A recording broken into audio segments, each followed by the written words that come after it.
नमस्कार, 12 बजे की 12 बड़ी खबरों में आप सभी दर्शकों का स्वागत है और मैं हूं आपके साथ अखंड राय। और आप देख रहे हैं उत्तर प्रदेश का तेजी से बढ़ता हुआ digital platform IBC 24 Uttar Pradesh Uttarakhand. 12 बजे की 12 बड़ी खबरें आपको बताते हैं, लेकिन उससे पहले कुछ महत्वपूर्ण खबरें बता दें आपको। महाकुंभ में इस वक्त देश के प्रधानमंत्री नरेंद्र मोदी और सीएम योगी के साथ दोनों उप मुख्यमंत्री मौजूद हैं और प्रधानमंत्री नरेंद्र मोदी आस्था के इस महाकुंभ में आज डुबकी लगा रहे हैं। वो तस्वीरें आपको दिखाते हैं, सीएम योगी प्रधानमंत्री नरेंद्र मोदी के साथ है, दोनों मुख्यमंत्री वहां पर मौजूद है और आज आस्था के इस महाकुंभ में देश के प्रधानमंत्री नरेंद्र मोदी आस्था की डुबकी लगा रहे हैं। वो तस्वीरें आपको प्रयागराज महाकुंभ की दिखाते हैं आप।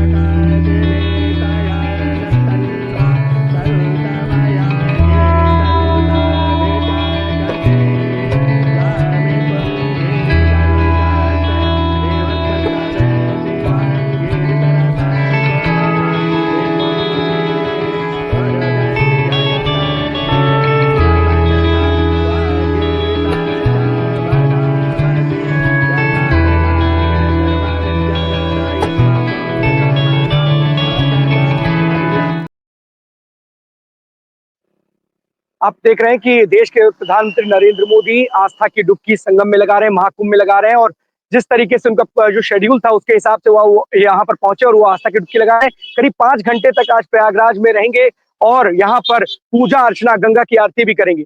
आपको बता दें कि दिल्ली के साथ साथ आज मिल्कीपुर की सीट पर भी विधानसभा की जो उपचुनाव की जो वोटिंग है वो जारी है और अब तक 11 बजे तक की अगर इसकी बात की कर ली जाए तो 11 बजे तक 29.86% मतदान हो चुका है।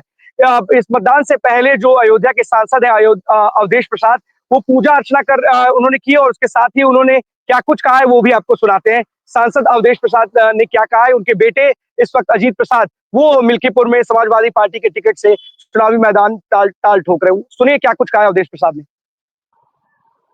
अयोध्या के जनपद का ये मिल्कीपुर चुनाव है, ये मेरे संसदीय क्षेत्र का भी है, क्योंकि और मैं बहुत ही आभार प्रकट करता हूं जोधपुर मतदाताओं को, जिन्होंने मुझे अयोध्या जनपद की 54 लोकसभा सीट से सांसद बनाया और देश दुनिया में मेरी चर्चा और सम्मान बढ़ाया है। मैं देवतुल्य जनता को, देवतुल्य मतदाताओं को प्रणाम करता हूँ, प्रभु श्री राम को प्रणाम करता हूँ उनकी कृपा से, प्रभु हनुमान जी की कृपा से, माँ सरयू माई की कृपा से और देवतुल्य मतदाताओं की कृपा से और अपने नेता माननीय अखिलेश यादव जी की कृपा से ऐसी सीट जिसकी आज चर्चा हो रही। आपने सुना कि सांसद अवधेश प्रसाद हैं जो अयोध्या से सांसद हैं और इनके बेटे चुनावी मैदान है जो ताल ठोक रहे हैं। अब देखने वाली बात है, क्योंकि समाजवादी पार्टी के लिए और भारतीय जनता पार्टी के लिए दोनों के लिए सीट जो है साख का सवाल बनी हुई है, क्योंकि लोकसभा में ये सीट बीजेपी से छटक करके समाजवादी पार्टी के हिस्से में चली गई और यहाँ से अवधेश प्रसाद सांसद हुए हैं। अब 8 तारीख को नतीजे आएंगे और देखना होगा कि जो सीट जिस पर समाजवादी पार्टी का कब्जा था, जिस पर मिल्कीपुर से सीट पर, उस पर क्या भारतीय जनता पार्टी वापस जीत हासिल कर पाती या फिर से उस सीट पर जो कब्जा रहता है वो समाजवादी पार्टी का ही रहता है। आपको बता दें, जैसे ही चुनाव शुरू हुआ उसके बाद समाजवादी पार्टी के मुखिया अखिलेश यादव ने एक ट्वीट किया और उस ट्वीट में एक तस्वीर वायरल करते हुए उन्होंने कहा कि जो वहां के आला अधिकारी हैं पुलिस के, वो मतदाताओं का आईडी कार्ड चेक कर रहे हैं जो और उसका चुनाव आयोग संज्ञान ले।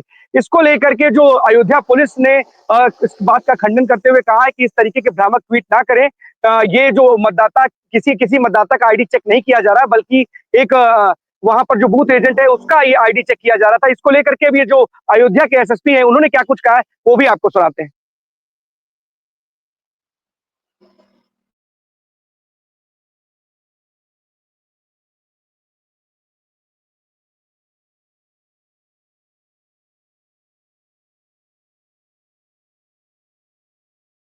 सर, सोशल मीडिया पे पुलिस द्वारा आई कार्ड चेक करने की बात आ रही है, क्या प्रकरण है सर? देखिए, बहुत स्पष्ट रूप से बताना चाहेंगे, पुलिस के द्वारा किसी भी बूथ पे किसी भी मतदाता का आई कार्ड चेक नहीं किया जा रहा है।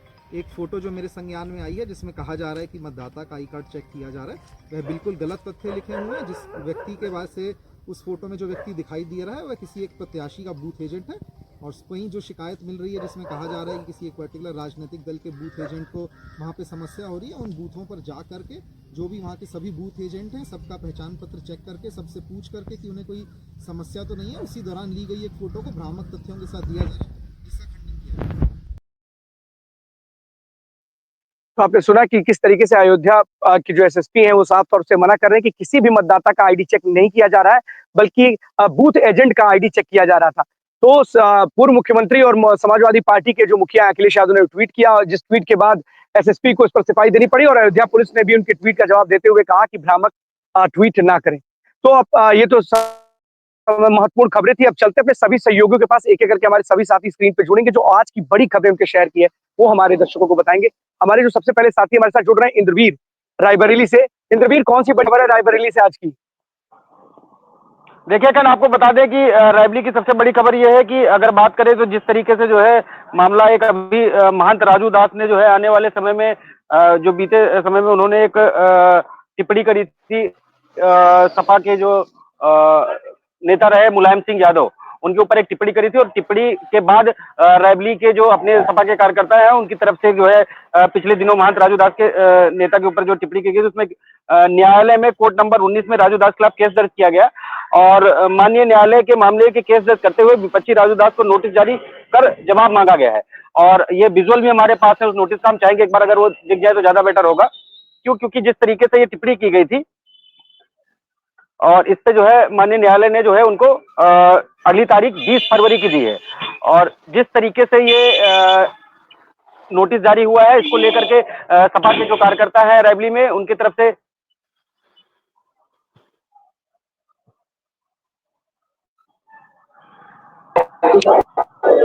बताइए इंद्रवीर, बताइए, कंटिन्यू कीजिए। आक्रोश भी देखने को मिला है और आक्रोश के साथ साथ कहीं ना कहीं जो कुछ तस्वीरें निकल गई उसमें यह है कि 20 फरवरी को राजू दास को जो है जो अयोध्या के हनुमानगढ़ी के जो है पुजारी है और एक महंत भी है उनको महंत का भी दर्जा दिया गया, तो उसको लेकर के ये बड़ा मामला निकल के सामने आया। जिस तरीके से सपा ने उनपे कहीं ना कहीं उसमें बात करेगा तो कई तरीके से जो है राजू दास हर लगभग बात करें तो लगभग सोशल मीडिया पे छाए भी रहते हैं और वो इस तरीके की टिप्पणी करी, तो कहीं ना कहीं उन्होंने ये पूरे सपा के जो कार्यकर्ता है उन्होंने बड़ी संजीदा से लेकर उन्होंने माननीय न्यायालय में ये याचिका दाखिल की और उसमें 20 फरवरी की डेट लगी हुई है वापस से। जी अखंड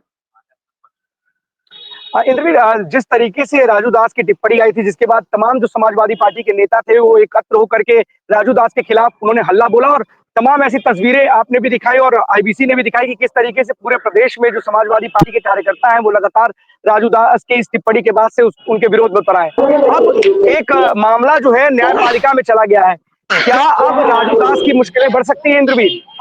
देखिए अकॉर्डिंग टू सूत्र अगर माने तो 20 फरवरी को राजू दास को शायद की रायबरेली कोर्ट तलब कर सकती है। मैं एक बार बता दूं आपको रायबरेली पुलिस की जो अगर बात करें तो जिस तरीके से न्यायालय में यहाँ के जो कार्यकर्ता, यहाँ के जिला अध्यक्ष और भी जो और लोग हैं उन्होंने जिस तरीके से इस मामले को जिस संजीदा से उठाया है कहीं ना कहीं डेफिनेटली मुश्किल बढ़ते नजर आ रही है। लेकिन उसके बीच में कई ऐसी तस्वीरें आई जैसे कुंभ में जाकर के उन्होंने माननीय सूबे के मुख्यमंत्री योगी आदित्यनाथ से भी एक शिष्टाचार भेंट करी, उसके कई ऐसी तस्वीरें आती रहती जो सपा के कार्यकर्ताओं द्वारा उनके ऊपर कई तरीके से टिप्पणी और बीच में एक अभी जो है ऊंचाहार में हमने ही दिखाया था कि आईबीसी पे की ऊंचाहार के कुछ कार्यकर्ता सपा के उनके जो है उन्होंने राजू दास के बैनर को पुतला भी फूका और ऐसी कई चीजों की आई कि हर जगह आक्रोश देखने को मिला अखंड अगर बात करें तो। और जिस तरीके से अभी ये याचिका दाखिल हुई है उसको लेकर के एक उसमें जो है इनको 20 फरवरी की डेट दी गई और आने वाले समय माननीय न्यायालय के ऊपर डिपेंड करता है कि किस तरीके से इस सुनवाई को लिया जाता है। जी अखंड बिल्कुल इंद्रवीर, लगातार अपने बयानों की वजह से चर्चा में रहते हैं राजू स्वामी प्रसाद मौर्य हो या फिर जिस तरीके से नेताजी की जो वहां पर समाजवादी पार्टी के संस्थापक थे मुलायम सिंह यादव, उनकी जो प्रतिभा महाकुंभ में लगी हुई उसको लेकर के उन्होंने टिप्पणी की थी, जिसके बाद से समाजवादी पार्टी के कार्यकर्ताओं में आक्रोश देखने को मिला और लगातार वो प्रदर्शन चलता रहा और इसके बाद अब रायबरेली में इस तरीके से उनके खिलाफ ये बात दाखिल किया गया है। लेकिन सवाल यही इंद्रवीर की इस तरीके से जो लगातार जो लोग होते हैं या अगर कहते कई बार कहा भी जाता है कि सस्ती लोकप्रियता के लिए इस तरीके के बयान दिए जाते हैं, तो क्या कोर्ट इस मामले में किसी तरीके की कोई विशेष इनके ऊपर कोई कार्रवाई कर पाएगा? क्योंकि ऐसे तो कई लगातार मामले कई चलते रहते हैं, होता क्या है? होता तो कुछ भी नहीं है। उन मामलों का बात जरूर दायर हो जाता है, बाद में या तो माफी मांग ली जाती है। ऐसे कई मामले में आपने अरविंद केजरीवाल को भी देखा होगा जो आम आदमी पार्टी के संस्थापक है, दिल्ली के पूर्व मुख्यमंत्री भी है, कई बार उन्होंने बोला उनके खिलाफ भी हो, बाद में माफी मांग लेते। तो क्या कोई ऐसा निष्कर्ष नहीं निकालना चाहिए कि किसी प्रकार की इस तरीके की अशोभनीय टिप्पणी या अमर्यादित टिप्पणी करने से जो नेता है, कोर्ट को भी इस पर जरूर संज्ञान लेते हुए काम करना चाहिए कि ऐसे अमर्यादित टिप्पणी किसी के बारे में भी ना की जाए, कोई मैसेज दिया जाए। देखिए अगर मैं एक चीज बता दूं कि जिस जिस ओहदे पर महंत राजू दास हैं, शायद मुझे नहीं लगता कि किसी भी व्यक्तिगत पे जाकर राजनीतिक, या तो आप राजनीति में सक्रिय रहें और या तो फिर आप एक जो आपके आगे लगा है महंत राजू दास, या आप वो दोनों दो में से एक चीज आप निभाइए। और इस तरीके से आकर किसी राजनेता के ऊपर जो शायद अब किसी पार्टी का राष्ट्रीय अध्यक्ष रहा हो कभी, और जिसके नाम जो एक बार रक्षा मंत्री था, मैं अपने चैनल के माध्यम से सिर्फ इतना ही कहना चाहूंगा कि ये माननीय न्यायालय का होगा कदम की उनके ऊपर किस तरीके से उनके ऊपर कार्रवाई होती है या नहीं होती है, माननीय न्यायालय के ऊपर डिपेंड करता है पूर्णतः। लेकिन वो जांच का विषय है और जांच के बाद ही उस पर निकल के आएगा। लेकिन जैसे आपने कहा कि जो हर बार चर्चा में बने रहते, चाहे ये हो चाहे स्वामी प्रसाद मौर्य, तो कई तरीके से अपनी अलग अलग गतिविधियां होती है। उस गतिविधियों पे किस तरीके से हमको काम करना है वो हमारे सूझबूझ के ऊपर डिपेंड करता है। और अगर आप सुर्खियों में बना रहना चाहते हैं तो डेफिनेटली फिर आपको अपना जो एक गरिमामय आपका डेजिग्नेशन है, जो आपका एक आपके आगे महंत लगा हुआ है, उसको भी कहीं ना कहीं और भी महंतों के लिए वो कई चीजें शामिल होती है। अभी जैसे हम देखें स्वामी मुक्तेश्वरानंद ने भी कई सारे ऐसे बयान दिए जो कुंभ को लेकर ऐसे वायरल हो रहे हैं। तो ये अपना एक अलग अलग मानसिक धारा होती है हमारी कि हम किस तरीके से लेते हैं। लेकिन देखिए किसी के खिलाफ कोई बोलेगा तो डेफिनेटली ये जन आक्रोश बढ़ता नजर आता है, और उसी के उसमें एक विवाद दायर हुआ है रायबरेली न्यायालय में। अब उसके ऊपर डिपेंड करता है अखंड की माननीय न्यायालय उसको किस तरीके से लेता है, तलब होता है। इसमें अगर बात करें तो अकॉर्डिंग टू सूत्र सपा के जो कार्यकर्ता उनका तो कहना है कि देखिए भाजपा के जो अपने लोग हैं उनके ऊपर कुछ नहीं होता। तो ये कई तरीके से बातें भी निकल के आती है। जी अखंड। बिल्कुल इंद्रवीर, आपने बड़ी महत्वपूर्ण बात की। और कल ही रामभद्राचार्य जी ने आईबीसी से खास बातचीत में कहा था कि जो महंत हैं, जो गुरु हैं, उनको राजनीति नहीं करनी चाहिए और राजनीतिक बातचीत करनी चाहिए। आपका काम है धर्म आचार्य, और धर्म से संबंधित चीजें ही पर अगर आप बोले तो ज्यादा अच्छा होगा। और इसी बात को लेकर के आईबीसी से खास बातचीत में उन्होंने जो जगत गुरु रामभद्राचार्य जी उन्होंने स्पष्ट किया था कि जो इस तरीके की बातचीत, राजनीति की बातचीत धर्माचार्य जो की नहीं, जाती है, ये बिल्कुल भी अनुचित है। हमारा भी यही कहना है अखंड, अगर आप एक संत हैं या एक धर्माचार्य हैं तो आप अपने धर्म के ऊपर, आप अपने धर्म के लिए, आप अपने उसके लिए अपनी जिस आप धर्म में हैं उसके लिए आप डेफिनेटली लड़ाई लड़िए, उसके लिए आपको कोई नहीं बोलेगा। लेकिन अगर आप व्यक्तिगत किसी के ऊपर टिप्पणी करेंगे राजनीति, या फिर आप उसमें ना होकर के वो करेंगे, तो जैसे आपने कहा कि रामभद्राचार्य ने भी एक बयान दिया कि आप धर्माचार्य होते हुए राजनीति के ऊपर आप नहीं बोल सकते, तो ये डेफिनेटली होना चाहिए। बिल्कुल इंद्रवीर, और ये सबसे बड़ी बात है कि महंतों को अपने पद का सम्मान और गरिमा समझनी चाहिए। अगर इस तरीके की बयानबाजी होगी तो ना सिर्फ उनको, उनकी गरिमा को ठेस पहुंचती, पूरे संत समाज को भी के लिए अपमानित होना पड़ता है। बहुत बहुत धन्यवाद आपका इस तमाम जानकारी के लिए। ज्ञानेंद्र हमारे साथ प्रयागराज से जुड़ चुके हैं। ज्ञानेंद्र, डुबकी लगा चुके हैं देश के प्रधानमंत्री नरेंद्र मोदी। आगे की क्या आगे की तैयारी है, कहाँ कहाँ जाएंगे और क्या पूजा अर्चना करेंगे?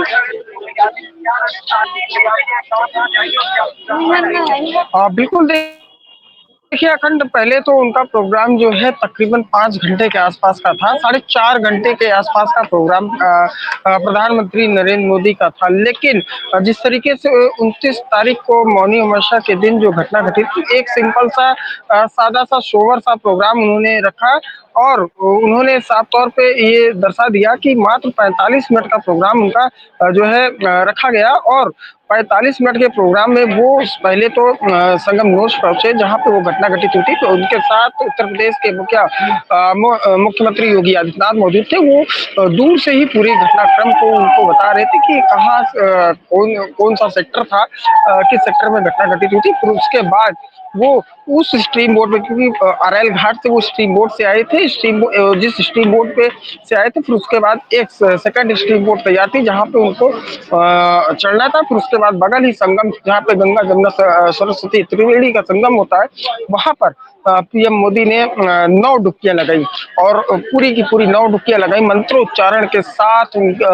वो उन्होंने डुबकियां लगाई। भगवा कलर का उन्होंने ड्रेस पहना हुआ था, हाथों में रुद्राक्ष की माला, गलों में रुद्राक्ष की माला, और माथे पे टीका, और पूरी तरीके से उन्होंने जो है 9 डुबकियां लगाई। और फिर उसके बाद सूर्य को जल अर्पण किया और जो उनकी मनोकामना, क्योंकि एक तरीके से आज दिल्ली में चुनाव भी चल रहा है और उसके लिए भी उन्होंने हो सकता है कुछ न कुछ मानता माना हो। फिर उसके बाद वहां से वो कुछ साधु संतों व महामंडलेश्वरों से मिलने का प्रोग्राम, अभी कुछ तो ऐसा आया नहीं था, लेकिन हो सकता है कुछ लोगों से मिलने का भी प्रोग्राम बने। फिर उसके बाद सीधे वो अपने हेलीकॉप्टर से बमरौली एयरपोर्ट जाएंगे, फिर उसके बाद वहां से सीधे दिल्ली के लिए रवाना हो जाएंगे।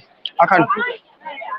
ज्ञानेंद्र, एक बात भी निकल करके आ रही है कि करीब 8 बार ऐसे मौके आए हैं जब वोटिंग चल रही होती है, उस दरमियान जो पीएम मोदी हैं वो कहीं ना कहीं किसी तीर्थ पर जरूर होते हैं और 8 में से 6 बार जब इस तीर्थ पर रहे हैं तो भारतीय जनता पार्टी को सफलता भी मिली है। और आज दिल्ली में वोटिंग जारी है और यूपी की एक मिल्कीपुर विधानसभा सीट पर, जो कि बीजेपी और समाजवादी पार्टी के लिए दोनों के लिए साख का सवाल बनी हुई है, ऐसे में एक चर्चा का विषय ये भी बना हुआ है कि जितनी बार तीर्थ पर जाते हैं नरेंद्र मोदी वोटिंग के दिन, तो करीब करीब उसमें से 8 से 6 बार में लगत जो बीजेपी को प्रत्याशित जीत हासिल हुई है। इसको लेकर के क्या कुछ कहना है या आप अपने नजरिए से क्या कहेंगे इस पर? बिल्कुल, देखिए अक्सर देखा गया 2019 में अर्धकुंभ था, तब भी उन्होंने यहाँ पे आके डुबकी लगाई थी। 2019 का चुनाव वो काफी भारी मतों से विजयी हुए थे। फिर उसके बाद अब की साफ तौर पे देखने को मिल रहा है कि दिल्ली का चुनाव चल रहा है, तो दिल्ली के चुनाव में 5 तारीख को आके डुबकी लगाना एक तरीके से दर्शाता है। मिल्कीपुर का भी चुनाव है, मिल्कीपुर के चुनाव फिलहाल अभी तक ऐसी कोई प्रक्रिया नहीं दी गई है, लेकिन साफ तौर पर दर्शा रहा है कि एक तरीके से अंदर अपने दिल के अंदर उन्होंने जो अरमान रखे होंगे, बिल्कुल गंगा मैया से त्रिवेणी से ये जरूर मांगा होगा कि आपकी इस बार दिल्ली का चुनाव जरूर विजयी दे रहे। फिलहाल हर बार ये देखा गया है, चाहे वो लोकसभा का चुनाव हो चाहे वो विधानसभा का चुनाव, कहीं ना कहीं वो दर्शन करने जरूर जाते हैं। और जिस दिन वोटिंग होते हैं लोकसभा के चुनाव में खासतौर पर देखा गया था कैसे वो पर्वत पे गए थे, उन्होंने मौन धारण कर लिया था और कुछ घंटों तक वहां पे साधना अर्चना की थी। साफ तौर पे देखा गया था, तो हर बार ये देखा जाता है कहीं ना कहीं वो दर्शन करने या स्नान करने जरूर जाते हैं। तो ये दर्शा रहा। मुख्यमंत्री योगी आदित्यनाथ भी थे। मुख्यमंत्री योगी आदित्यनाथ प्रधानमंत्री के जाने के बाद एक समीक्षा बैठक भी कर सकते हैं और ये भी साफ है कि कुछ ना कुछ बड़ा एक्शन भी आज लिया जा सकता है, ऐसे सूत्र बता रहे हैं, लेकिन अभी फिलहाल क्लियर नहीं है कि क्या होना है। लेकिन प्रधानमंत्री अभी कुछ थोड़ी ही देरों में यहाँ से दिल्ली के लिए रवाना हो जाएंगे। उन्होंने 9 डुबकियां लगाई, मानता क्या माना लेकिन ये नहीं पता चल पाया। और काफी एक बहुत ही सिंपल तरीका देखा गया। अखंड, मैं वहां पे मैं संगम नोस पे ही मौजूद था। वहां से जो पीएम की दूरी थी मात्र मेरे से 150 मीटर की दूरी थी। नहीं तो एक्चुअली हर वक्त ये देखा जाता है कि एक पीएम का प्रोटोकॉल जो होता है काफी दूरी पे, उन्होंने संगम नो जाने का जो सबसे वीआईपी घाट है वहां आने का उन्होंने फैसला नहीं लिया कि श्रद्धालुओं को कोई दिक्कत हो। और दूसरी बात उन्होंने ये जरूर देखा कि सबसे बड़ी चीज ये रही कि वो हनुमान मंदिर के दर्शन करने नहीं आए। तीसरी बात ये रही कि अच्छा वोट नहीं गए। तो एक चीज साफ है, स्पष्ट है कि वो सिंपल और सोबर रहे हर जगह। मात्र एसपीजी ने, जैसा कि चर्चाएं चल रही थी कि 2.5 से 3 घंटे सेक्टर 6 में रामभद्राचार्य से मिलने का उनका प्रोग्राम था और भी कई साधु संतों और अखाड़ों में जाने का प्लान बना था, लेकिन सारा कुछ उन्होंने कैंसिल कर दिया कि हमारे जो श्रद्धालु हैं उनको कोई दिक्कत ना हो, जो संगम में स्नान करने दूर दूर से आए हैं उनको कोई परेशानियां ना हो। साफ तौर पे सिर्फ एक घाट जो सेकंड वीवीआईपी घाट बने थे वो केवल अरैल घाट कहा जाता है, वहां पे वो आए, उन्होंने सीधे तौर पे ना इधर गए ना उधर गए, सीधा देखा होगा आपने भी विजुअल देखे होंगे। और उसके बाद जैसे ही त्रिवेणी पहुंचे तो पब्लिक जो संगम की इस ओर खड़ी थी वो हाथ हिलाई तो उन्होंने बिल्कुल ज्ञानेंद्र, जिस तरीके से कल भी और समाजवादी पार्टी के जो नेता है रामगोपाल यादव, उन्होंने भी प्रधानमंत्री को एक जवाहरलाल नेहरू के एक वक्तव्य की याद दिलाते हुए कहा था कि इस तरीके की समस्या की वजह से वीवीआईपी जो मूवमेंट होता है, वीवीआईपी लोग जब वहां पहुंचते हैं तो दिक्कतें होती है, असुविधा होती है। शायद यही कारण भी रहा हो कि देश के प्रधानमंत्री लगातार श्रद्धालुओं और उनके प्रति जो आस्था है, विश्वास है, उसको लेकर के चलते हैं। और शायद यही कारण है कि उन्होंने जो अपने 5 घंटे के जो कार्यक्रम था उसको कम करते हुए बहुत कम समय लिया कि किसी प्रकार की असुविधा वहां पर जो श्रद्धालु आ रहे हैं उनको ना हो, क्योंकि वीवीआईपी मूवमेंट की वजह से बहुत सारी चीजें बंद कर दी जाती हैं। शायद यही बहुत बड़ा कारण भी हो रहा होगा कि जो देश के प्रधानमंत्री नरेंद्र मोदी हैं, उन्होंने अपने कार्यक्रम को बहुत कम कर दिया। बहुत बहुत धन्यवाद आपका इस तमाम जानकारी के लिए ज्ञानेंद्र, बने रहिएगा और अपडेट देते रहिएगा। अपूर्व हमारे साथ जुड़ चुके हैं अयोध्या से। अपूर्व, मिल्कीपुर की वो तारीख बहुत नजदीक क्या अब आ ही गई है? आज मतपेटियों में समाजवादी पार्टी और भारतीय जनता पार्टी के उम्मीदवार के जो भाग्य का है वो फैसला जो मतदाता है वो तय कर देंगे। 11 बजे तक 29.86% वोटिंग हो चुकी है। क्या हालात है मौजूदा, इसके बारे में बताइए। देखिए अखंड, सुबह से ही हम लोग मतदान के लिए कहीं ना कहीं जुझारू जो रुख है वो दिखाई पड़ रहा है। और आप देख रहे होंगे जिस तरीके से मतदान प्रतिशत निकल कर आया है, तो कहीं ना कहीं ये जो प्रतिशत बढ़ता हुआ दिख रहा है। और समय लगभग 12 बज रही हैं, तो 12 बजे आपने अभी जो अपडेट दिया है 11 बजे का कि लगभग 29.89 जो प्रतिशत जो मतदान हुए, तो इससे कहीं ना कहीं जो है मतदान को लेकर लोगों में बड़ा रुझान है। सुबह से ही जो एक स्लोगन है कि पहले जलपान न करके पहले मतदान उसके बाद जलपान, तो कहीं ना कहीं लोग इसको बड़ी ही तत्परता से इस स्लोगन के साथ मतदान स्थल पहुंच रहे हैं। चाहे महिलाएं हों, चाहे वो 18 वर्ष से जो है वो ऊपर के युवा हों, जिनका भी जो है मतदान करने योग्य है, वो लगातार मतदान केंद्र पर पहुंच रहे हैं और मतदान कर रहे हैं। और इस समय मेरी मौजूदगी देखिए ये देवगांव पर है, और ये बहुत ही मुस्लिम बाहुल्य क्षेत्र है। लेकिन यहाँ पर आपको बता दें, देखिए बड़ी संख्या में महिलाएं लगातार यहाँ पे मतदान केंद्र पर पहुंच रही हैं और साकुशल मतदान किया जा रहा है। हालांकि अगर विपक्ष की बात करें तो विपक्ष के द्वारा लगातार ट्विटर के जरिए प्रशासन को अवगत कराया जा रहा है कि यहाँ पर कमियां हैं, यहाँ पर कमियां हैं।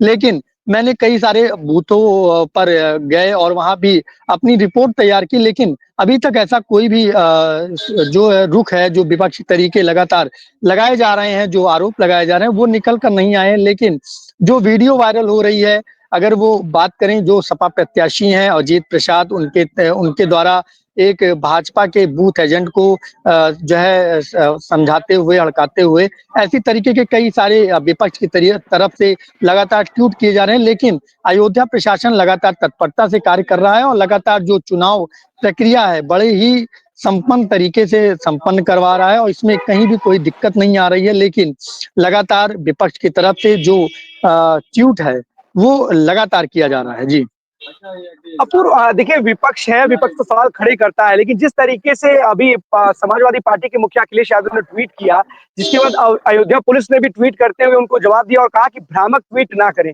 एसएसपी का भी बयान आया है कि बूथ एजेंट की आईडी कार्ड चेक की जा रही थी, मतदाता की आईडी कार्ड नहीं चेक किए जा रहे थे। लेकिन क्या इस तरह की स्थितियां पैदा कैसे हो जाती हैं? अगर इस तरह की स्थितियां पैदा होती है, क्या विपक्ष को लगने लगा है कि जो बीजेपी है वो लगातार, क्योंकि सवाल खड़े करती रहती है कि पुलिस है और जो प्रशासन है वो बीजेपी के लिए काम कर रहा है, क्या उसी कड़ी में विपक्ष का भी एक आरोप ही माना जाए? क्योंकि अखिलेश यादव साफ तौर पे पुलिस को ही, क्योंकि उसमें साफ लिखा है कि आला अधिकारी जो है वो मतदाताओं की आईडी चेक कर रहे हैं, कृपया चुनाव आयोग संज्ञान ले। तो क्या आप कटघरे में खड़े करने का काम कर रहे हैं जिला प्रशासन को और पुलिस, जो अयोध्या पुलिस है उसको? बिल्कुल, लगातार देखिए अखंड, मैं अभी जो है जो सपा सांसद हैं अवधेश प्रसाद से मिलके आ रहा हूँ। उनके बयान भी अपने यहाँ चले हैं और लगातार उनके बयान भी यही आरोप तय कर रहे हैं कि प्रशासन के ऊपर, कि प्रशासन बूथ एजेंटों को जो है, जो भाजपा के बूथ एजेंट हैं उनको अंदर करके वोटिंग करवा रहा है। ऐसे तरह तरह के गलत जो बयानबाजी है वो लगातार की जा रही है। तो और लगातार ये विपक्ष की तरफ से लगातार ये बयान आ रहे हैं, और चाहे वो अवधेश प्रसाद हो, चाहे वो अखिलेश यादव हो, लगातार ट्विटर हैंडल के जरिए, मीडिया के जरिए लगातार प्रशासन पर आरोप लगाते हुए नजर आ रहे हैं कि ये भाजपा के बूथ एजेंट बनकर लगातार मतदान करा रहे हैं। और देखिए ये प्रशासन किस तरह से पूरा चौकन्ना, हर जो है, देखिए ये तस्वीरें आप देख सकते हैं कि किस तरीके से हर बूथ पर बस 10 से 15 मिनट की जो समय है उसके लगातार चेकिंग की जा रही है। कहीं भी किसी भी बूथ पर हीला हवाली ना हो, सभी जो चुनाव प्रक्रिया चल रही है वो संपन्न शांति तरीके से संपन्न करा चाहिए। देखिए महिलाएं किस तरीके से बूथ के अंदर जा रही हैं और साकुशल निकल रही हैं, कोई ऐसी कोई दबाव नहीं है, बाकायदा निष्पक्ष होकर यहाँ पे चुनाव कराए जा रहे हैं। ये आप देख सकते हैं कि किस तरीके से जो प्रशासनिक अधिकारी है वो भी जो है ये आप देख सकते हैं किस तरीके से जो प्रशासनिक अधिकारी हैं वो भी खड़े हैं और लगातार जो चुनाव प्रक्रिया है वो बड़ी ही साकुशल संपन्न तरीके से, यानी कि कहीं प्रसन्नता पूर्वक जो वोटर आ रहे हैं और वोट कर रहे हैं, वोट करके जा रहे हैं, वो चाहे 80% के वृद्ध हों, चाहे युवा हों, चाहे महिलाएं हों, इनको कहीं किसी प्रकार की कोई दिक्कत नहीं आ रही है। हम जानने का भी प्रयास करेंगे। देखिए हम दिखाएंगे कि देखिए ये बाबा वोट दे लिए? हाँ हाँ बढ़िया से वोट दिए? हाँ जी। कोई दिक्कत तो नहीं आ रही है? नहीं कोई दिक्कत नहीं। कोई दिक्कत नहीं है? नहीं। किस पे आप मतलब कि किन विचारों को लेकर आपने मतदान किया है आज? हाँ। किन विचारों को लेकर मतदान किया? क्या मुद्दे लिए? क्या मन में आया? मुद्दे तो बताएं आप। कुछ नहीं आप बुजुर्ग हैं, बड़े चुनाव देखे होंगे जी। और इस बार क्या लग रहा है, रुख क्या होने वाला है? जी जो कुछ तो आप यहीं के रहने वाले हैं? हाँ। अम्मा दियाई वोट? क्या लग रहा है? इधर देखिए क्या लग रहा है? क्या मुद्दे लेकर आपने वोट किया है? क्या मुद्दे लेकर वोट की हैं? काम करे देखिए अखंड, देखिए वोटर किस तरीके से साइलेंट रुख नजर आ रहा है। देखिए मतदान प्रतिशत जिस तरीके से बढ़ रहा है लेकिन वोटर उतने ही साइलेंट। देखिए मैंने लगातार इसके पहले भी मैं कई वोटरों से बात करना चाहा, केवल ना मुद्दे बता रहे हैं ना वो, लेकिन हाँ ये है कि मतदान प्रतिशत को रुख देखते हुए लगातार ये कहा जा सकता है कहीं ना कहीं मिल्कीपुर की ये जो जनता है, ये जो वोटर है, कहीं ना कहीं मतदान के प्रति बड़े ही जागरूक हैं और लगातार यही कारण है कि मतदान प्रतिशत बढ़ता हुआ नजर आ रहा है। बिल्कुल अपूर्व, एक चीज और भी आपसे जानना चाहेंगे क्योंकि आप लगातार जब से मिल्कीपुर विधानसभा चुनाव की तारीखों का ऐलान हुआ था और उससे पहले भी लगातार आप कवर करते रहे और जमीन की हकीकत आप बहुत अच्छी तरीके से जानते हैं। एक सवाल अपूर्व आपसे ये है कि देखिए जिस तरीके से चुनाव के कुछ दिन पहले एक घटना घटित होती है, उसके बाद जो मौजूदा सांसद हैं वो मंच पर प्रेस कॉन्फ्रेंस के दौरान रोने लगते हैं। फिर जब अखिलेश यादव जो समाजवादी पार्टी के मुखिया है वो मंच पर पहुंचते तो उनके सामने भी मंच पर रोने लगते हैं। श्री रामचंद्र का नाम भी लेते हैं और आज जिस तरीके से पूजा पाठ करते हुए तस्वीरें वायरल हुई, ये आखिरकार कनेक्शन जो दिखाया गया है एक सिंपल सीक्वेंस वे में लगातार, क्योंकि आप बहुत जमीनी हकीकत को समझते हैं। कई बार ऐसा या इस तरीके की बातें की जा रही है कि ये जो तस्वीरें आज अयोध्या की तरफ से और देवी प्रसाद की तरफ से जो दिखाई गई है, जो दिख रही हैं, उसके पीछे भी बताया जा रहा है कि वो भी भगवान श्री रामचंद्र से उतना ही प्यार करते हैं जितना कि भारतीय जनता पार्टी करती है, क्योंकि लगातार उनके ऊपर आरोप लगाया गया कि समाजवादी पार्टी के लोग केवल और केवल ढोंग करते हैं। सच्चाई क्या है जरा हमारे दर्शकों को बताइए, क्योंकि आप बहुत करीब से इन सारी चीजों को देखते हैं और उनसे बात करते हैं आप। देखिए अखंड, इसके पहले भी जब जो है अवधेश प्रसाद जब सांसद बने थे तब आपने देखा होता है एक मीडिया कर्मी ने उनका इंटरव्यू ले रहा था, उस समय राम का पट्टा डाले हुए थे। उस समय की बात मैं बताऊं तो उस समय अवधेश प्रसाद ने अपने मुख से कहा था कि मेरे जो विचार है वो जग जाहिर है। और आज जब चुनाव का ये समय आया, बेटा चुनाव मैदानी में है, तो किस तरीके से जो राम के प्रति बयानबाजी श्रद्धा पूर्वक आ रही है, तो ये जागरूक होने का समय नहीं है। लोग जागरूक हैं और जान रहे हैं कि ये क्या हो रहा है। ये मुझे भी कुछ कहने की जरूरत नहीं है, जनता भी जागरूक है।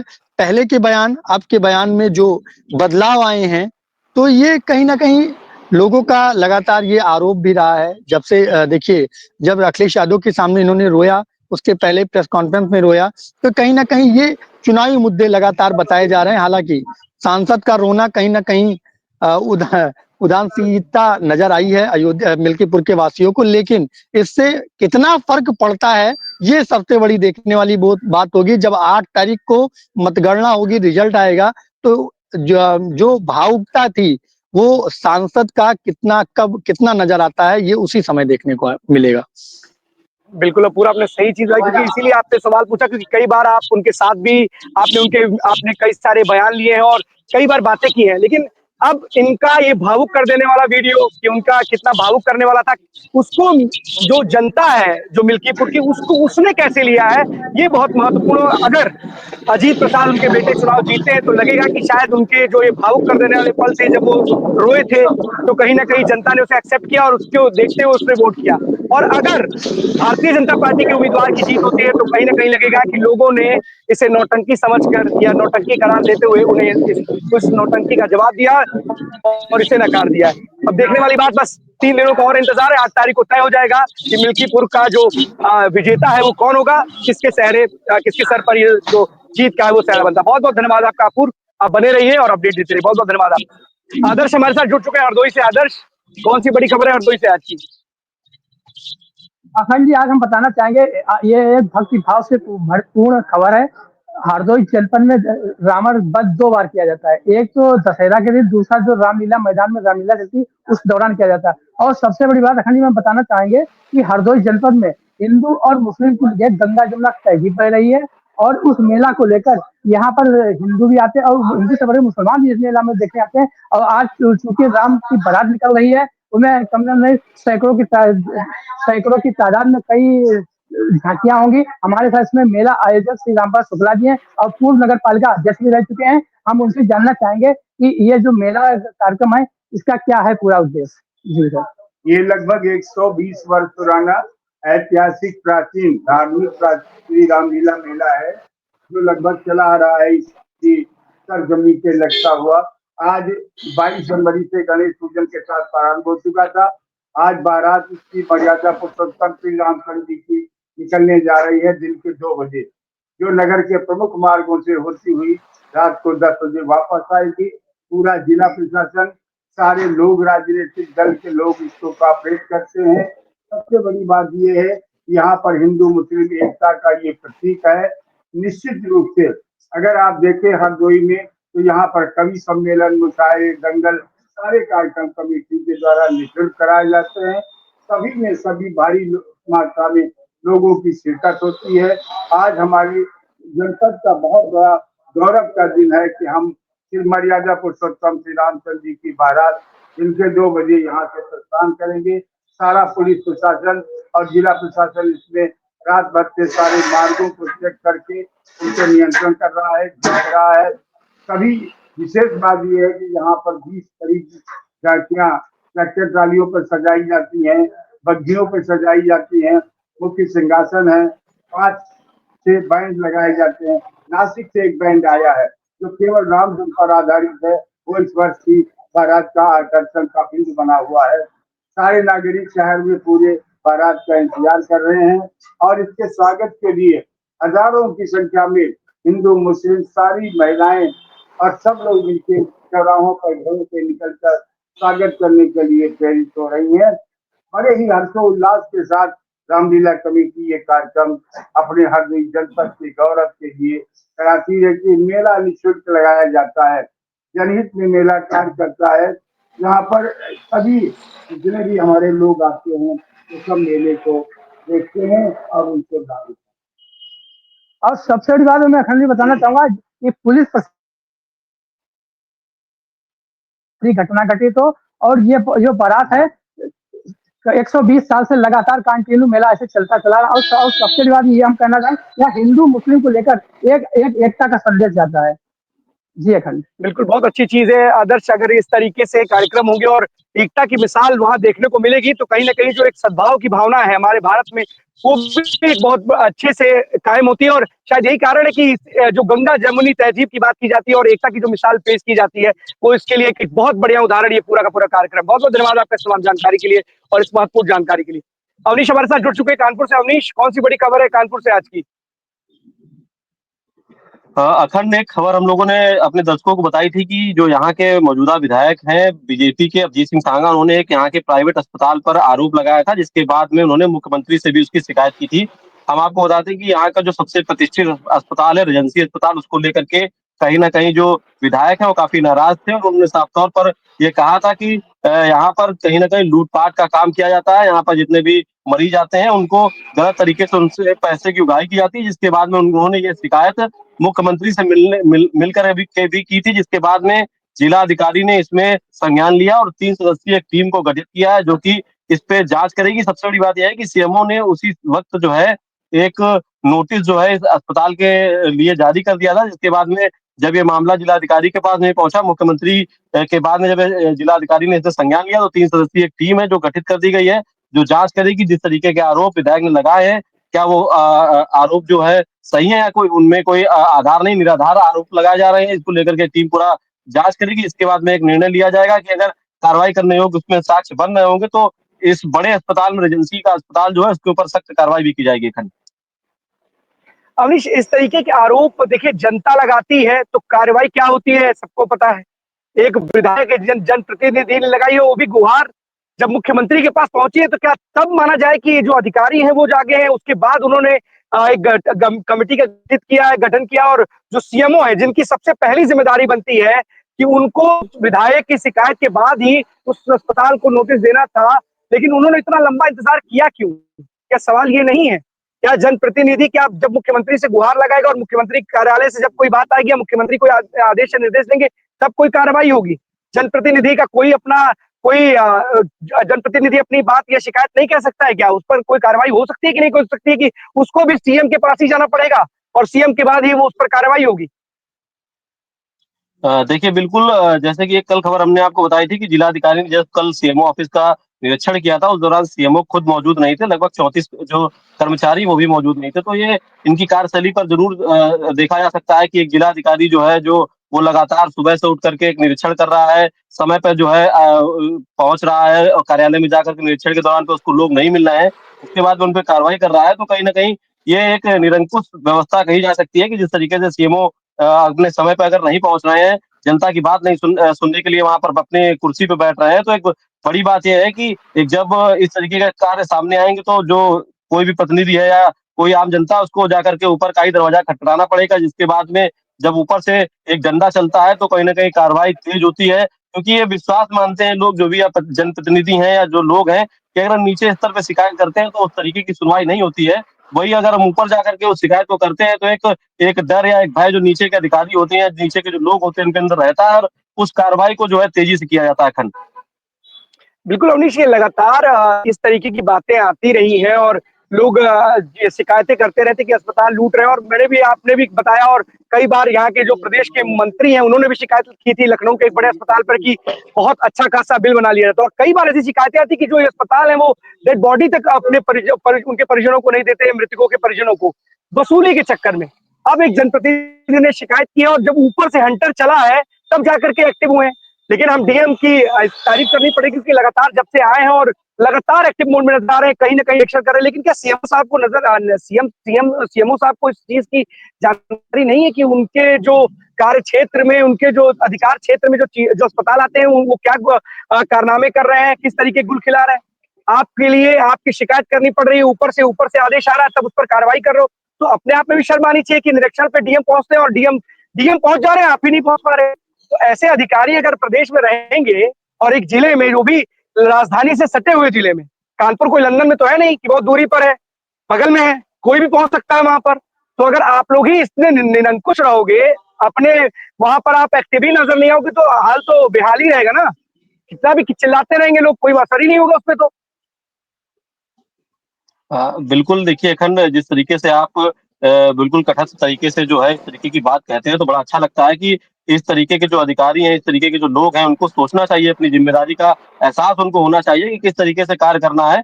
और लगातार इस तरीके का जो है हम लोग सवाल उठाते हैं अब इसी के माध्यम से कि जिस तरीके से निरंकुश लोग हैं, जो कार्य करने में अपना सक्षम नहीं है या कार्य करना नहीं चाहते हैं, तो उनके खिलाफ में कार्रवाई भी होनी चाहिए और एक ऐसा बड़ा एक्शन लेना चाहिए जिसके बाद में जो ये लोग हैं, जो समय पे नहीं ऑफिस पहुंच रहे हैं या लोगों की समस्याओं को निस्तारण नहीं करना है, क्योंकि जीरो टॉलरेंस की तरीके से, जिस तरीके से सरकार कहती है हम जीरो टॉलरेंस पे काम कर रहे हैं, हम बिल्कुल भयमुक्त बना रहे हैं प्रदेश को, और हम कहीं ना कहीं जो है भ्रष्टाचार मुक्त बना रहे हैं, तो उसको लेकर के एक बड़ी कार्रवाई भी करनी पड़ेगी जो ऐसे लोग हैं। क्योंकि देखिए, ये नौकरी करने वाले जो लोग हैं, इसी सरकार में नौकरी नहीं पाए, काफी काफी समय से नौकरी कर रहे हैं, काफी पुराने लोग हैं, सबकी अपनी अपनी मानसिकता, सब अपने अपने विचारधारा के हिसाब से कार्य करते हैं। तो उनके ऊपर इस तरीके का कार्य जरूर, एक तरीके का एक्शन जरूर लेना चाहिए कि जो निरंकुशता के हिसाब से कार्य कर रहे हैं, जो सरकार की भी छवि खराब कर रहे हैं। कोई भी सरकार हो, मौजूदा सरकार हो या आने वाली भी कोई अगर अन्य भी सरकार हो, तो उसको इस तरीके का एक्शन लेते रहना चाहिए, जिसके साथ साथ उनका भी जो छवि है वो खराब ना हो और जो आम जनता उसको भी समस्याओं का सामना न करना पड़े।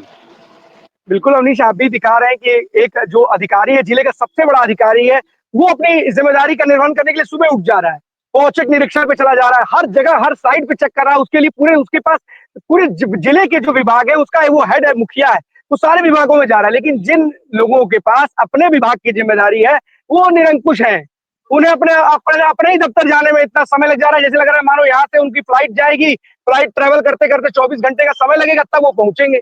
अरे समय किस लिए बना भाई? समय निर्धारित इसीलिए होता है कि आप अपने समय पे पहुंच जाइए। जब आपके जिले का अधिकारी, जिला अधिकारी पहुंच जा रहा है आपके दफ्तर, अपने दफ्तर नहीं आपके दफ्तर पहुंच जा रहा है कि आपको देखने के लिए कि आप मौजूद है कि नहीं मौजूद है, तो आपको अपने ही दफ्तर नहीं पहुंचा जा रहा है। आप क्या लोगों की क्या व्यवस्था करेंगे भाई? आपका जनप्रतिनिधि कोई मजबूरी हो, अगर आप उसकी बात सुनते तो क्या वो सीएम के पास जाके गुहार लगाता आम जनता की तरह कि भैया हमारी जो है ये सुन ही नहीं रहा है, जो अस्पताल है वो मनमानी किए जा रहा है? कोई तो जरूर वजह रही होगी ना। जनप्रतिनिधि के बारे में भी इस तरीके की अफवाह उड़ाई जाती है कि जनप्रतिनिधि ने पैसा खा लिया, आराम से चल रहा है। जहां तो भाई आपकी भी जिम्मेदारी थी, आप अपनी जिम्मेदारी से कितना बच के जाओगे? जिले का अगर अधिकारी नया आया है ना, तो एक बात आप समझ लीजिएगा, लगातार विजिलेंस की टीमें हो या तमाम ऐसी टीमें इस वक्त जो सीएम योगी जीरो टॉलरेंस नीति के तहत काम कर रहे हैं, और कई ऐसे अच्छे हैं या लोग हैं जो आज भी इस भ्रष्टाचारियों के खिलाफ कार्रवाई कर रहे हैं। और कल ही डीपीआरओ पकड़ी गई मैडम रिश्वत लेते हुए, सब जगह देखा, सबने देखा। तो अधिकारी हो, अगर आप भी कुछ गलती करोगे, आपके कंधों पर जिम्मेदारी दी गई है, न्याय दिलाइए। इतने छोटे छोटे लोग जो बेचारे परेशान लोग हैं, वो दफ्तर काटते रहते, चक्कर काटते रहते हैं, आपका कोई मतलब ही नहीं है, सुनना ही नहीं है। क्या मतलब है भाई? अस्पताल किस लिए बनाया है? आम जनता के लिए बनाया गया कि लूटने के लिए बनाया गया? बिजनेस खोलो ना, उसको बता दो, जब बोर्ड पे लिखे अस्पताल में आना है तो यहाँ पर आपको पैसे के जाना है, आपकी स्वास्थ्य सुविधा लेने के लिए आप यहाँ नहीं आए हो। ऐसे अस्पतालों को तो ना सिर्फ सीएमओ तो बात की बात है, ऐसे अस्पताल के जो भी जिम्मेदार है, अस्पताल के जिम्मेदार लोग हैं, उनके खिलाफ ऐसी कठोर कार्रवाई करनी चाहिए कि ताला लगा देना चाहिए परमानेंट। अगर आप इस तरीके की किसी भी गतिविधि में शामिल हो गए तो ऐसे इस तरीके के रूल और नियम बनाने चाहिए कि ऐसे अस्पतालों पे ताला लग जाएगा परमानेंट के लिए, कैंसिल हो जाएगा, कैंसिलेशन हो जाएगा उनके जो डॉक्टरी की उनकी डिग्री है। लेकिन वही है, पता है इनको कि आप तो बदल जाओगे, दूसरा आएगा उसको मैनेज कर लेंगे। भैया अधिकारी साहब, आप अधिकार आपको मिले तो अधिकारों का प्रयोग कीजिए और न्याय संगत बात कीजिए। अगर जनप्रतिनिधि इधर उधर घूमेगा तो कैसे काम चलेगा? अवनीश, नजर बनाए रखिएगा। और एक बार जरूर आप भी जरा, ये जो बहुत महत्व बड़े अच्छे से सीएमओ साहब है जो गायब है इस समय, अगर मिल गए होंगे तो ठीक है, आप जरूर उनको ढूंढिएगा और पूछेंगे कि भाई साहब आखिरकार क्या वजह थी? क्या विधायक जी ने आपसे शिकायत नहीं की थी क्या? और अगर विधायक जी ने आपसे शिकायत की थी तो आखिरकार इतना समय आपको क्यों लग गया कि वहां सीएमओ या चीफ मुख्यमंत्री कार्यालय से आदेश या निर्देश आने के बाद आप इस तरीके की कार्रवाई करने जा रहे हो? तो क्या आपके ऊपर क्या लोग विश्वास ना कर रहे जाए, आपसे शिकायत ना करके सीधे सीएम ऑफिस पहुंचे, सीएम के पास पहुंचे, तब जाके कार्रवाई की जरूर बात कीजिएगा अवनीश एक बार, ठीक है? बहुत बहुत धन्यवाद आपका इस्तेमाल जानने के लिए। एसपी सिंह हमारे साथ जुड़े हुए सुल्तानपुर से। कौन सी बड़ी खबर है एसपी सिंह सुल्तानपुर से आज की? सुल्तानपुर में कल डीएम सुल्तानपुर हर्ष कुमार द्वारा एक टीम गठित की गई। उसी टीम के माध्यम से समस्त विभागों का उन्होंने औचक निरीक्षण कराया, जिसमें लगभग काफी अधिकारी अनुपस्थित पाए गए, बाबू अनुपस्थित पाए गए, कंप्यूटर ऑपरेटर अनुपस्थित पाए गए। कुछ लोग तो बहाना बनाने लगे कि हम जाम की समस्या में थे, लेकिन जाम की समस्या तो बहरहाल सुल्तानपुर में लगभग काफी मेंटेन है, जाम करीब नहीं लग रहा है इसमें। लेकिन उनका बहाना जो है, जो कोरा बहाना था, वो डीएम साहब की कार्रवाई में अनसुना नजर आया, क्योंकि उन्होंने प्रेस कॉन्फ्रेंस के दौरान ये कहा जो अनुपस्थित अधिकारी हैं या विभागीय कार्यालय के कर्मी हैं उनके ऊपर जो है आवश्यक कार्रवाई किया जाएगा, वेतन रोकने तक की कार्रवाई उनके ऊपर की जाएगी। जो मनमानी तरीके से 12 बजे 1 बजे 2 बजे कार्यालय आते हैं, घंटे 2 घंटे काम करते हैं, उसके बाद चले जाते हैं, कहीं खाना मीटिंग और बीसी का बहाना बना के चले जाते हैं, उनके ऊपर आवश्यक कार्रवाई की जाएगी। एसपी सिंह, अभी कानपुर से भी कल अवनीश दिखा रहे थे कि डीएम साहब के पास समय है समय पर पहुंचने का, जबकि पूरे जिले की कमान उनके कंधों पर है। आपके यहाँ भी सुल्तानपुर में डीएम साहब के ऊपर पूरे जिले की कमान है। ये बाबुओं के पास किस चीज की जिम्मेदारी आखिरकार है? कौन सी जिम्मेदारी इनके कंधों पर? कि क्या ऐसी कौन सी जिम्मेदारी में फेर में फंसे हुए हैं कि अपने दफ्तर ही समय से नहीं पहुंच पाते हैं? हो सकता है कभी कदार, माना जा सकता है कि आमतौर पर किसी को लेट हो सकता है, जाम की समस्या कोई प्रॉब्लम हो सकती है, पर क्या हर व्यक्ति के साथ हो जाती है क्या? उस विभाग के, जिस विभाग में औचक निरीक्षण होता है किसी भी बड़े अधिकारी का, तो क्या उस दिन उस विभाग के लगभग सभी अधिकारियों के साथ, कर्मचारियों के साथ, वहां कर मौजूद जो भी विभागीय दफ्तर के कर्मचारी, उस सबके साथ कोई ना कोई दिक्कत आ जाती कि अच्छे खासे संख्या में लोग उपस्थिति नहीं रहते। इसका मतलब है ना कि एक के साथ समस्या हो सकती है, दो के साथ समस्या हो सकती है, क्या कि पूरा पूरा दफ्तर ही गायब हो जाता है भाई। उन सबके साथ समस्या हो जाती है कि सभी एक साथ लाइन बना करके चलते क्या कितने बजे पहुंचेंगे। डीएम साहब क्या आपके दफ्तर में आके सुबह पहले बैठे कि आप लोगों के आने से पहले कि हम आके बैठेंगे तब आप लोग आएंगे? अरे आपकी जिम्मेदारी क्यों नहीं बैठते ये सब? क्या किस तरीके की विशेष आवश्यक कार्रवाई की गई है एसपी सिंह? लेकिन ऐसी कौन सी कार्रवाई की गई कि लोगों के मन में डर पैदा हो और वो समय से आकर के अपने दफ्तर में बैठे? वो डीएम साहब का ये कहना हुआ कि हम समय समय पे औचक निरीक्षण कराते रहेंगे और ये जो अनुपस्थित कई लोग ऐसे पाए गए जिन्होंने कहा कि हम एप्लीकेशन नहीं दे पाए, हमको इमरजेंसी में जाना पड़ा। लेकिन उनका ये कहना था कि इमरजेंसी में जाना था तो एक दिन पहले आपको सूचना या फोन पे आपको सूचना देना था या व्हाट्सएप के जरिए आपको सूचना देना था या एप्लीकेशन दे करके आप जाए, विभागीय अधिकारियों को सूचित करते। ये आपका बहाना काम नहीं आएगा कि जो आप इस तरह का बहाना कर रहे हैं कि हम सर समय से एप्लीकेशन नहीं दे पाए, हमारे ऊपर वरीयता की जाए। वो केवल उनका बहाना एक खाना पूर्ति रह गई। और देखिए दूसरा बहाना ये था, बिल्कुल सही बात, बताइए एसपी सिंह बताइए। दूसरा मुद्दा ये है, सुल्तानपुर का इसौली विधानसभा पड़ती है, जहां समाजवादी पार्टी के ताहिर खान विधायक भी हैं। देश 76वां गणतंत्र दिवस भी मना चुका है। आज सिंदूरी ग्राम मौजा है, सनईभार ग्राम सभा पड़ता है कुड़वार ब्लॉक अंतर्गत।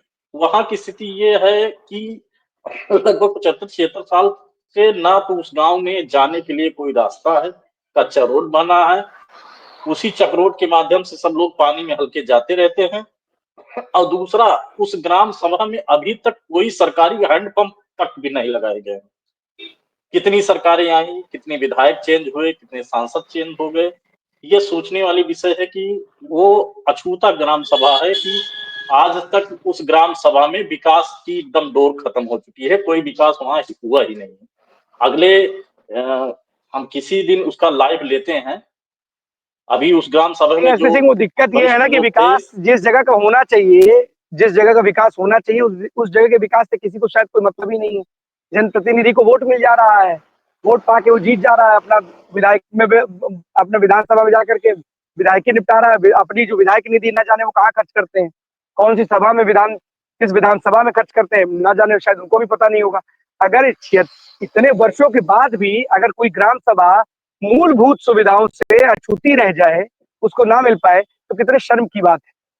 अगर हमें उस खबर दिखानी पड़े, हमें वहां पर रोड दिखानी पड़े, बिजली पानी दिखानी पड़े, वहां की अव्यवस्था दिखानी पड़े, हमें कूड़ा कचरा दिखाना पड़े कि अभी भी फैला हुआ है, तो सोचिए कितने शर्म की बात है। और अगर आप इतनी बेशर्मी के साथ भी अगर आप कहते कि मैं इस फलाना विधानसभा विधायक हूँ, तो सोचिए कितनी बड़ी बात होगी। आप विधायक जरूर हो और अपनी बड़े बड़ी प्रसन्नता के साथ बताते हो कि बड़े गुरूर के साथ क्या फलाना विधानसभा से मैं विधायक हूँ। जाके अपने विधानसभा का भी तो हाल देखिए कि जिस विधानसभा से आप आते कि वहाँ हाल क्या है। ग्राम सभा में लोगों के पास हैंडपंप बता रहे हैं कि हैंडपंप तक नहीं है, तो क्या ग्राम सभा का विकास करेंगे? आप जाकर के विधायक है, वहां के ग्राम प्रधान जो भी लोग हैं, जो जिम्मेदार है, वो कर क्या रहे हैं आखिरकार भाई? इतने वर्षों के बाद भी मूलभूत सुविधाओं से लोगों को छोड़ दिया गया है, उनको वो भी ना मिल पाए, अछूता रखा गया है, कोई मतलब नहीं है। अपने बस विधायक निधि से मतलब है, अपनी पेंशन से मतलब है। विधायक जी के लिए जब विधायक वही जनता सर्वोपरि होती है, अभी सुन रहे थे अवधेश प्रसाद सांसद अयोध्या के, उनके बेटे चुनाव मैदान में है, तो अब देवतुल्य अतुल्य जनता बता रहे हैं। लेकिन जैसे चुनाव जीत जाएंगे तो यही देवतुल्य जनता नजर ही नहीं आएगी। अपने घर में विधानसभा लखनऊ या दिल्ली इसी का पूरा भ्रमण करेंगे, अपने विधानसभा क्षेत्र से कोई लेना ही देना नहीं है कि क्या वहां पे दिक्कतें हैं लोगों को। आम जनमानस को लेकर के कितना ज्यादा ये लोग एक्टिव हैं और उनकी मानसिकता क्या है, ये शायद इस तरीके की जब खबरें आती है ना, तो लोगों को सोचने पर मजबूर होना चाहिए कि ऐसे जनप्रतिनिधि जो भी आए, जो उनका वोट लेकर के जाए, कीमती कहे आपका अतुल्य, हमारी जो जनता है वो भगवान समान है, आपका वोट लेने आए हैं। ये वोट लेने आए तो कम से कम वोट के बदले ही कुछ दे देते, विकास दे देते, वहां पर हैंडपंप दे देते, रोड नाली सड़क ये दे देते जो आपके पास है, वो भी आप देने से पीछे हट जा रहे हो। आप लोग ना जाने क्या करोगे। उस ग्राम सभा में उस ग्राम सभा में जब गए मोटरसाइकिल से जाना दुश्वार हुआ। दूसरा वहां के जो संगम स्नान के लिए गए हैं, नहीं तो किसी दिन बुलाए हैं कि आप आइए यहाँ की दिखाइए स्थिति। ये स्थिति है कि एक एप्लीकेशन का पुलिंदा जमा हुआ है, करीबन 50 एप्लीकेशन उन्होंने, पुराने से पुराना, आज से नहीं, 50 साल का उन्होंने एप्लीकेशन दिया कि हम ये सांसद को दिए हैं, ये डीएम साहब को दिए हैं, ये विधायक को दिए हैं, लेकिन आज तक वो केवल एक फाइल बन के तैयार हो गई एप्लीकेशनों की, लेकिन आज तक ना कोई सांसद, ना कोई दिक्कत है ना भाई एसपी सिंह, और सही बात आप कह रहे हैं, कागजी कार्रवाई में ही पूरा का पूरा सिस्टम उलझा रहता है। अगर आप किसी सरकारी दफ्तर जाएंगे तो आपको फाइलों का ऐसा पुलिंदा दिखेगा जैसे लगेगा कि अरे कहाँ आ गए, एक बहुत बड़ा डेटा सेंटर है। उसी फाइल में जो फाइल का डेटा सेंटर होता है, जहाँ पे डेटा इकट्ठा होता है, फाइलों के इस अद्भुत कुंभ में जहाँ पर फाइलें गायब हो जाती है, कुंभ में इस अद्भुत जो फाइलों का जो एक कुंभ है बना हुआ, उस कुंभ में वो फाइलें गायब हो जाती है। जब जरूरत पड़ेगी तो ढूंढते रह जाएंगे, मिलेगी ही नहीं। तो उसी में कहीं धूल फाक रही है, कहीं खो गई है, कहीं कदार कोई गया फरियाद लेकर के, तो उसी में एक पन्ना और जाके ऐड हो जाएगा, आ गई ऐड कर लो। विकास से इनको कोई मतलब नहीं है, और शायद यही कारण है कि इतने दिन आजादी के बीत चुके हैं, पर इन नेताओं को केवल और केवल वोट नजर आता है, जीत नजर आती है। जीतने के बाद ये लोग वहां पर ना सिर्फ विकास की तो बात छोड़िए, वहां जाना भी उचित नहीं समझते हैं। ये किस हाल में वहां की जनता है, वहां के लोग हैं, क्या परेशानी उनको, क्या समस्या, इससे कोई लेना देना नहीं है। क्योंकि जनता के नाम पर जो वोट मिलता है, जनता जो उन्हें वोट देती है, उसके बाद जीत करके जब विधानसभा पहुंचते हैं तो ये अपने कामों में मशगूल हो जाते हैं। और एक विधायक जिसके पास कुछ नहीं होता, बिना मंत्री की बात छोड़ दीजिए, जिस विधायक के पास कुछ नहीं होता, विधायक बनने के बाद उसके पास क्या कुछ होता है सबको पता होता है। लेकिन आम जनता जो इतने वर्षों से इन विधायकों को वोट दे दे करके इनको जिताने का काम करती चली आई है, वो हैंडपंप के लिए भी तरस रही है, अच्छी रोड के लिए भी तरस रही है, नाली के लिए भी तरस रही है, तरसती रहेगी। इस जनता का काम ही यही है, तरसाना। ये नेता जानते हैं कि इनको मूर्ख बनाओ, देवतुल्य जनता आके घर के सामने ऐसे हाथ जोड़ करके इनका वोट मांग लो, वोट मांग के चल दो। जनता है इनके आंसुओं में बह जाएगी, इनके भावुकता में बह जाएगी और वोट देके चली जाएगी। वो सोचेगी कि ये विधायक जी आए, ये विधायक जी हमारा कल्याण करेंगे, लेकिन विधायक जी अपने कल्याण के लिए बने, जनता के कल्याण से कोई लेना नहीं है। फिलहाल एसपी सिंह, इस महत्वपूर्ण खबर के लिए आपका बहुत शुक्रिया, और जरूर बात कीजिएगा अधिकारियों से कि आखिरकार ये जो फाइल है, जो फाइलों के जो कुंभ में जो डेटा सेंटर में गायब हो गई है, उस फाइल का हाल क्या है, कि आखिरकार इस पर कब कार्रवाई होगी, वहां की जनता को जो मूलभूत सुविधाएं वो कब मिल पाएंगी। बहुत बहुत धन्यवाद आपका इस तमाम जानकारी के लिए। आपको बता दें, उत्तर प्रदेश के मुख्यमंत्री आज सीएम योगी, आज उनके आवास पर ये कैबिनेट मीटिंग रखी गई है, शाम 5 बजे कैबिनेट मीटिंग होगी। अब इस कैबिनेट मीटिंग में कई महत्वपूर्ण फैसले लिए जा सकते हैं। अभी तो प्रयागराज में सीएम योगी है, थोड़ी देर बाद वो वहां से निकलेंगे। तो 12 बजे की 12 बड़ी खबरों में आज के लिए बस इतना ही। कल हम आपके सामने फिर से होंगे हाजिर, तब तक के लिए दीजिए हमें इजाजत। धन्यवाद।